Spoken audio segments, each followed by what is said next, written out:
سیدنا ابو بردہ وہ کہتے ہیں کہ میں سیدنا عبداللہ بن عمر کے پاس، عمر بن خطاب کے صاحبزادے بیٹے جو بہت بڑے عالم ہیں، محدث ہیں، نبی کے صحابی ہیں، باپ بھی صحابی، کیا شان تھی ان لوگوں کی، باپ بھی صحابی بیٹا بھی صحابی رضی اللہ عنہم اجمعین۔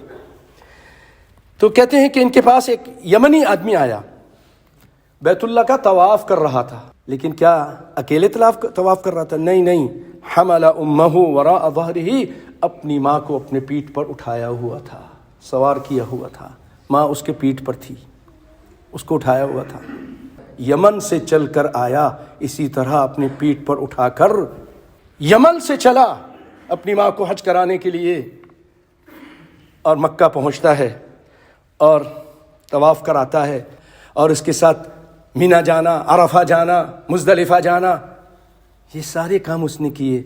آ کے کہتا ہے اترانی جزیتھا، اے عبداللہ بن عمر، کیا آپ یہ سمجھتے ہیں کہ میں نے اپنی ماں کا حق ادا کر دیا؟ میں نے اپنی ماں کا حق ادا کر دیا؟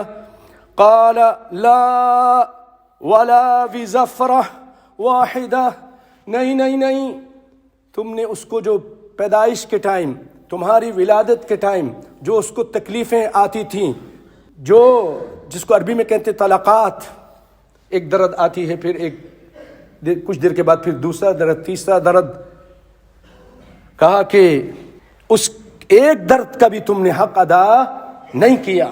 اس کو امام بخاری نے فی الادب المفرد میں اس کو بیان کیا ہے۔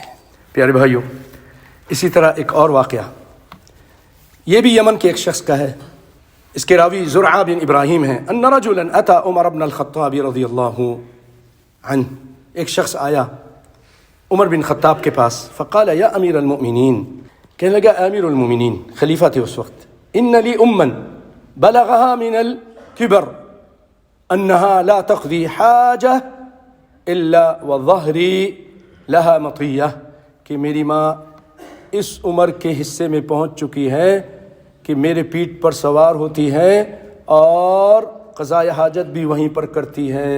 تصور کیجئے، قضاء حاجت بھی میری ماں میری پیٹھ پر ہی کرتی ہے، یہ سب کچھ وہ برداشت کرتا ہے کوئی آج؟ الا من رحم ربی، اتنی تکلیف۔ تو فہل ادیت حقہا، میں یہ ساری تکلیفیں برداشت کر رہا ہوں، حج کے لیے لے کر آیا ہوں، اور یہاں تک کہ وہ میرے پیٹھ پر ہی قضاء حاجت کرتی ہے، تو کیا میں نے ان کا حق ادا کر دیا؟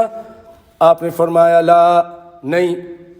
تو کہنے لگا یا امیر المومنین، الیس بعد ما حملته على ظہری وحبست علیہا نفسی، کہ میں نے ان کو اپنے پیٹھ پر سوار کر لیا اور وہ قضاء حاجت بھی میرے پیٹھ پر کرتی ہیں، پھر بھی حق ادا نہیں کیا؟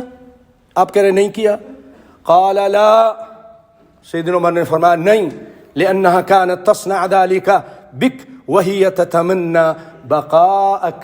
اللہ، سیدنا عمر نے فرمایا ہاں، تیری ماں بھی تیرے ساتھ یہ کچھ کرتی تھی، لیکن تیری ماں کے دل میں کیا تمنا ہوتی تھی کہ میرا بیٹا جیے، زندہ رہے، گبرو جوان بنے،